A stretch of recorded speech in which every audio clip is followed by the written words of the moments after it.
Bonjour mes amis. Aujourd'hui je vais vous montrer comment installer une caméra IP OnVIF, de la famille open source quoi. Moi c'est des caméras que je travaille beaucoup avec. Donc c'est des caméras IP qui peuvent fonctionner en PoE et donc c'est des caméras qui sont 4K. Donc c'est des caméras 4K et on peut faire énormément de choses avec ça. Donc c'est du IP, je précise bien. Donc je vais ouvrir la boîte et ensuite je vais vous montrer comment configurer facilement ces caméras avec son enregistreur ou directement sur son téléphone portable. Alors là, si on voit bien, donc on a c'est une 5 MP, donc ce qui fait la partie, c'est le 4K il commence à 5 MP. Donc PoE, c'est ce qui fait Power over Ethernet, donc peut envoyer du courant électrique par câble. Et donc, quand on envoie au PoE, c'est du 48 volts. Sinon, on peut brancher en 12 volts simplement.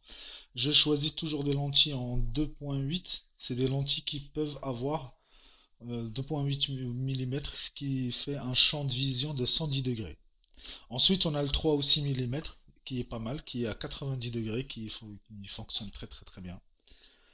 Donc, on a aussi une fonction cloud. Donc, c'est une caméra IP. 1080p peut monter à 1440p ou 2048p. Donc ça dépend. Donc c'est un Full HD, on a une détection de mouvement. Donc on a un remote view qu'on peut regarder sur PC ou téléphone. Easy setup, donc facile à installer, mais je pense pas. On va voir ça, on va utiliser une méthode facile normalement. Il y a des méthodes beaucoup plus compliquées. Quand j'installe des caméras sur des grandes sociétés, donc faut fixer les adresses IP et tout, sinon ça va être tout un bazar. Donc on a des alertes par mail.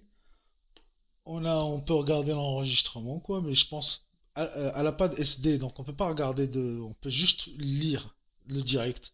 Mais quand on va l'installer avec un NVR, un Network Video Recorder, on va pouvoir utiliser le video play. Donc on a un infrarouge et puis waterproof IP66.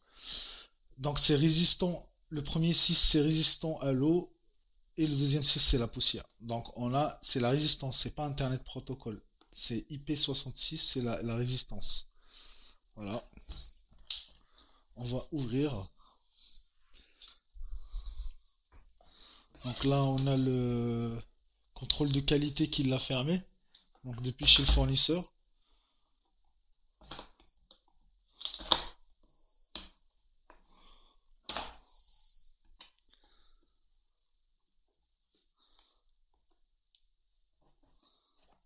Voilà.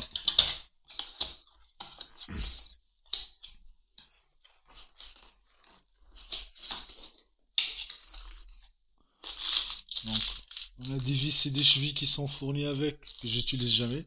J'utilise les chevilles mais pas les vis, parce que je trouve que les vis ils sont vraiment très mauvaise qualité. Ça aussi j'utilise pas à la place, j'utilise une boîte de dérive. Quand c'est à l'extérieur, quand c'est à l'intérieur, directement dans le faux plafond.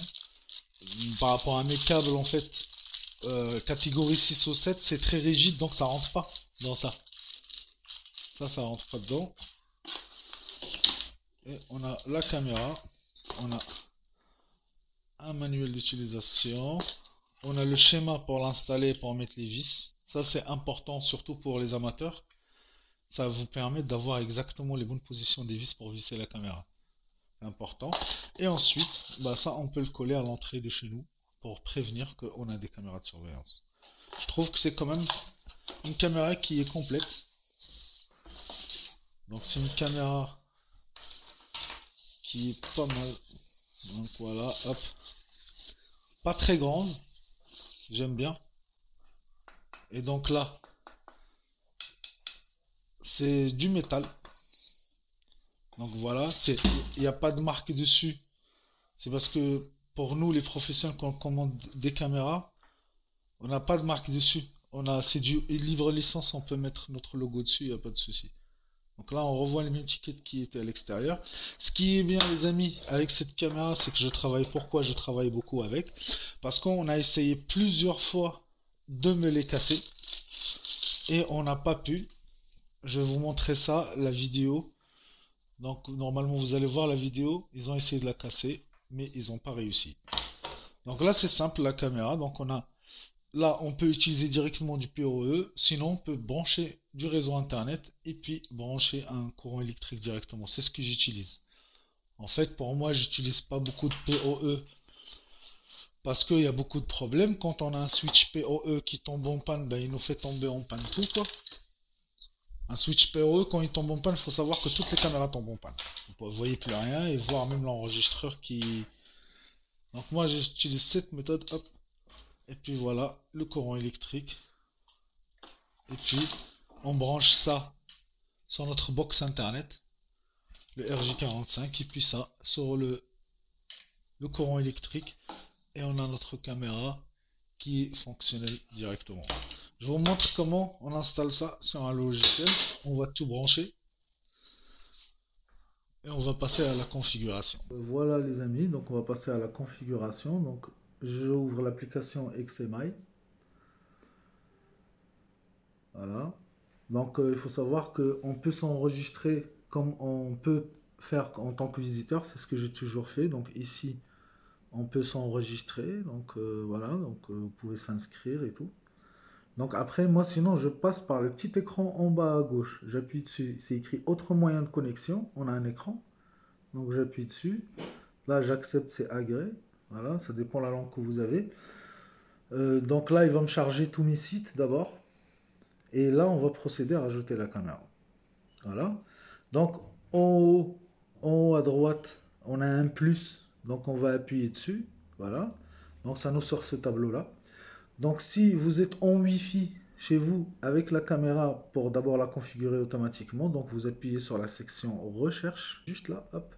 Donc on va le laisser chercher tout seul, la caméra. Ok, voilà, il l'a trouvé. Donc c'est le 192 168 10 avec le numéro de série en haut. Donc je le sélectionne. Ici, donc je peux supprimer ça pour lui donner un nom. Donc je vais dire caméra magasin. Voilà. Ici, l'utilisateur, ça a toujours été admin. Et le mot de passe, vous le laissez vide. Parce que il n'y a pas encore de mot de passe. C'est tout neuf. Donc je mets ajouter. Voilà, c'est ajouté. Donc là, je vais y aller, caméra magasin, il est là. Hop, j'appuie dessus.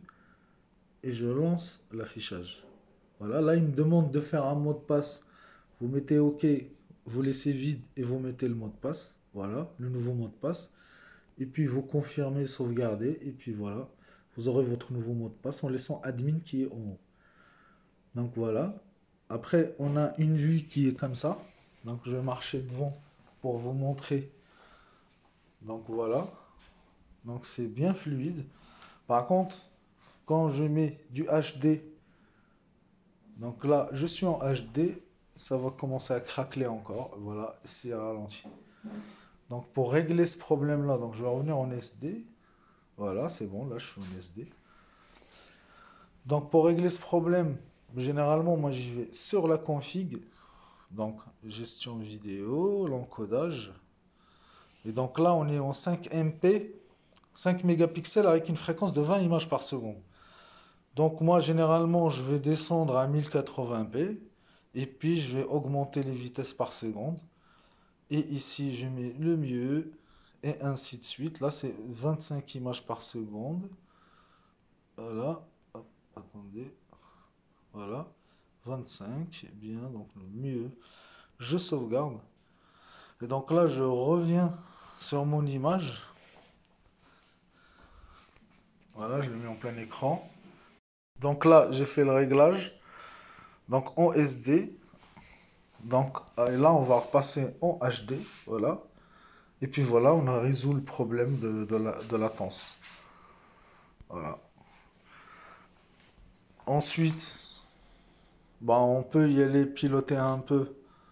Donc au niveau de la mise à jour, et puis sans l'heure. Donc si vous avez marqué, elle est à 23h16, alors que sur mon téléphone, c'est 17h. Donc j'appuie dessus, et j'ai fait un synchronisation, ok. Et là, voilà, c'est synchronisé, c'est 17h16, donc je reviens sur la caméra, et c'est 17h16.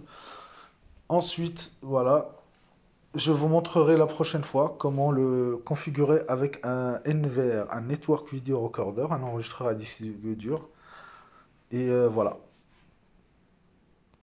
C'est tout pour aujourd'hui, les amis. N'hésitez pas à liker et à partager la vidéo. Et puis, s'il y a des commentaires, s'il y a des questions, vous me les posez dans les commentaires et puis je vous répondrai dès que j'ai du temps.